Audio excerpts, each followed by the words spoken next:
Hello everyone अस्सलामु आलैकुम welcome to my channel. आज के आमी आपनादेर साथे जे रेसिपिटी शेयर करब सेटा हलो बाइला माछेर कारी बुना। मूल रेसिपिते जाओयार आगे जारा एखोनो आमार चैनलटी सबस्क्राइब करेननि अवश्यई आमार चैनलटी सबस्क्राइब करे आमार चैनलटार साथेई थाकबेन। प्रथमे आमी एखाने निये नियेछि दुइटा बाइला माछ। माछटाके आमी केटे धुए रेडी करे नियेछि। এখন আমি এগুলোকে হলুদ লবণ দিয়ে ভালো করে মেখে নিব।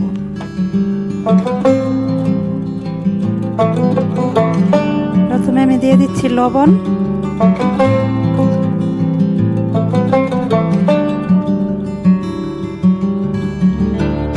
দিচ্ছি 1 চামচ পরিমাণ আদা রসুন বাটা,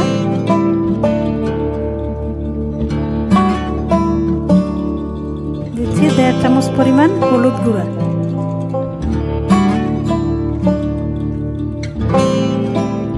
মাছগুলোকে আমি ভালোভাবে হাত দিয়ে মেখে নিব। তো মাখানো হয়ে গেছে।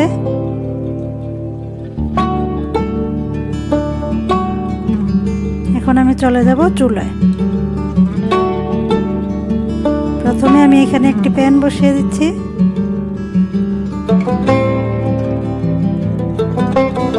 দিয়ে দিচ্ছি 2 টেবিল চামচ পরিমাণ সরিষার তেল।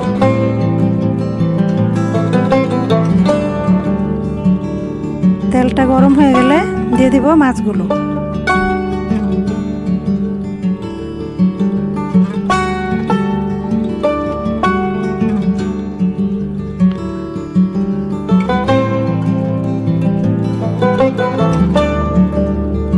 তো এখানে আমি অনেকগুলো মাছ একসাথে দিব না।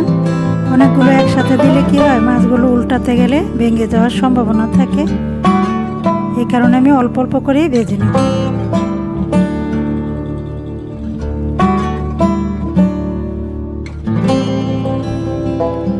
মাছগুলোর এক সাইড ব্রাউন কালার হওয়া পর্যন্ত অপেক্ষা করব।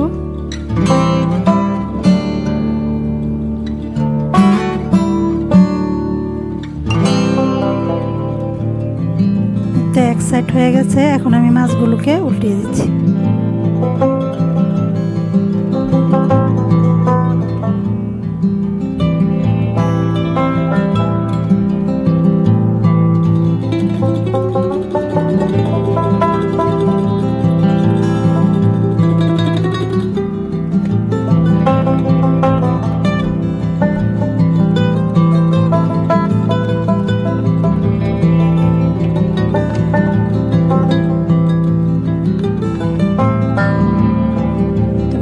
ভাজা হয়ে গেছে, আমি এখন এগুলোকে উঠিয়ে নিচ্ছি।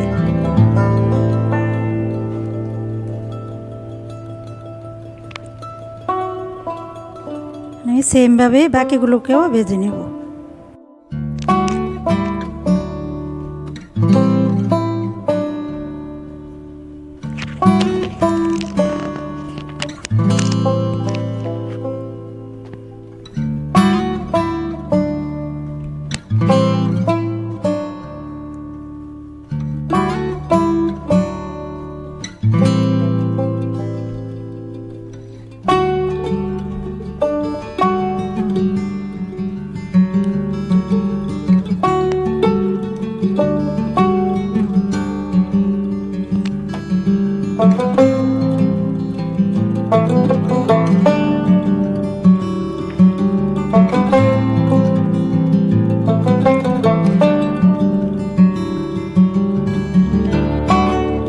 এগুলো ভাজা হয়ে গেছে, এখন আমি এগুলোকে উঠিয়ে নিচ্ছি।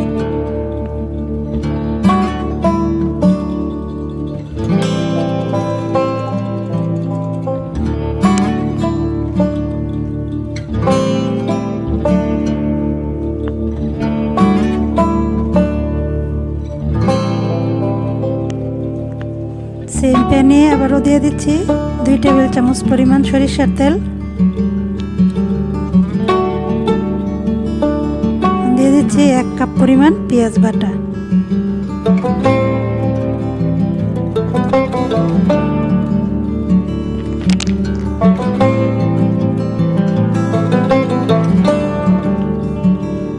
দিয়ে দিচ্ছি স্বাদ মতো লবণ। পেঁয়াজটাকে একটু ভালোভাবে ভেজে নিব, যাতে করে পেঁয়াজের কাঁচা গন্ধটা চলে যায়।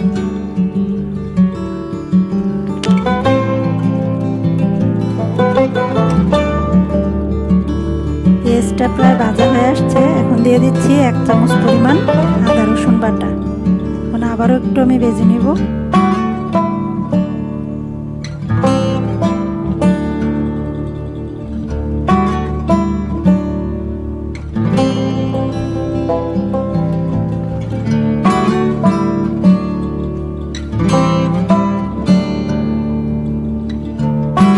দিয়ে দিচ্ছি 1 চামচ পরিমাণ হলুদ গুঁড়া,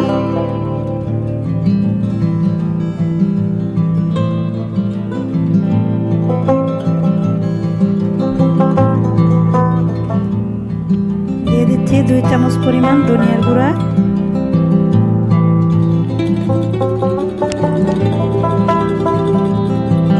এখন আমি আবারও ভালোভাবে মিশিয়ে নিই।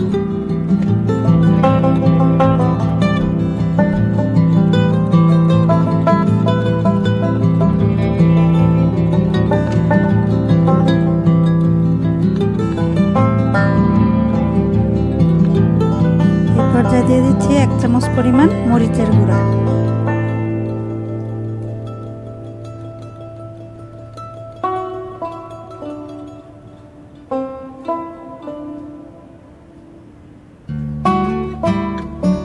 এখন একটু পানি দিয়ে মশলাটাকে আমি ভালোভাবে কষিয়ে নিব।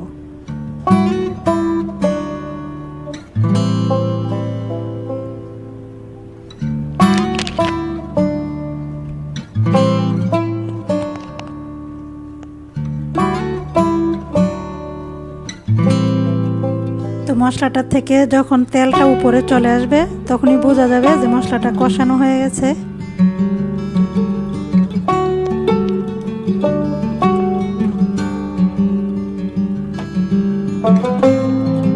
তো আমার এখানে মশলাটা কষানো হয়ে গেছে। এখন আমি দিয়ে দিব ভেজে রাখা মাছগুলো।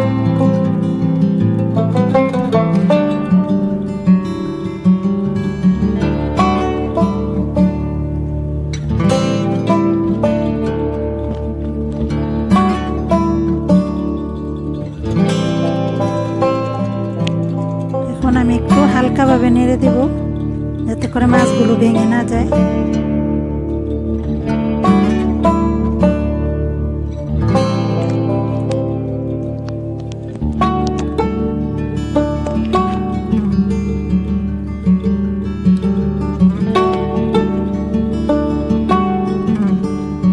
এখন আমি দিয়ে দিচ্ছি ঝোলের পানি। ঝোলটা আপনারা কিরকম রাখতে চান ওইটার উপরে ডিপেন্ড করে পানিটা দিবেন।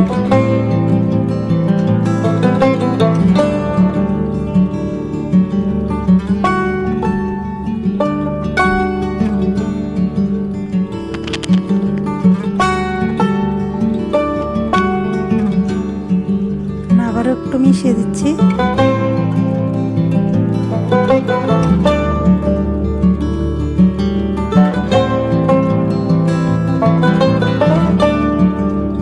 একটু 2 মিনিটের জন্য ঢেকে দিব।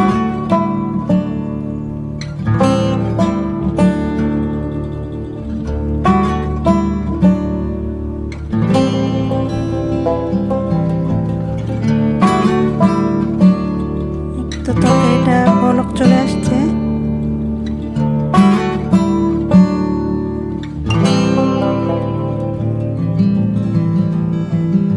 আমি দিয়ে দিচ্ছি 6-7টা কাঁচামরিচ। আবারও একটু নাড়া দিয়ে দিচ্ছি।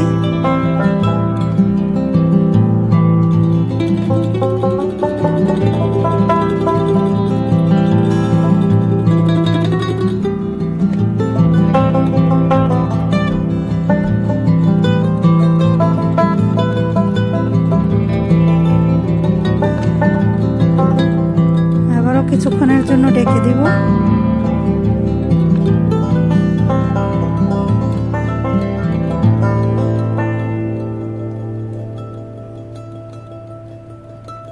তো তরকারিটা প্রায় হয়ে আসছে।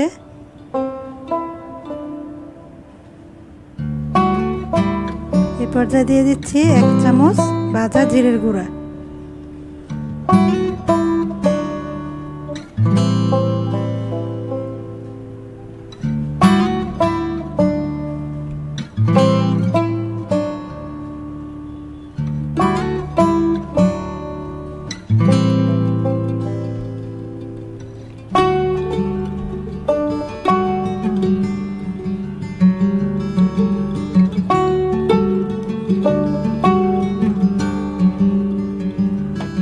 এখন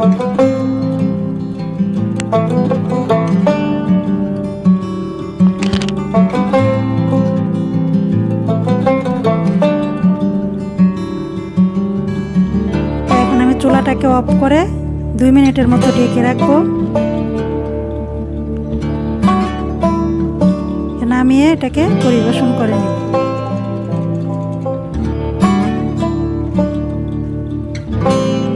এখন আমি পরিবেশন করে নিচ্ছি। তৈরি হয়ে গেল আমাদের মজাদার বাইলা মাছের কারি ভুনা। বাসায় রেসিপিটা অবশ্যই ট্রাই করবেন, আমাকে জানাবেন কেমন হলো। রেসিপিটা ভালো লাগলে লাইক, শেয়ার, কমেন্ট করবেন। আমার চ্যানেলটি সাবস্ক্রাইব করতে অবশ্যই ভুলবেন না।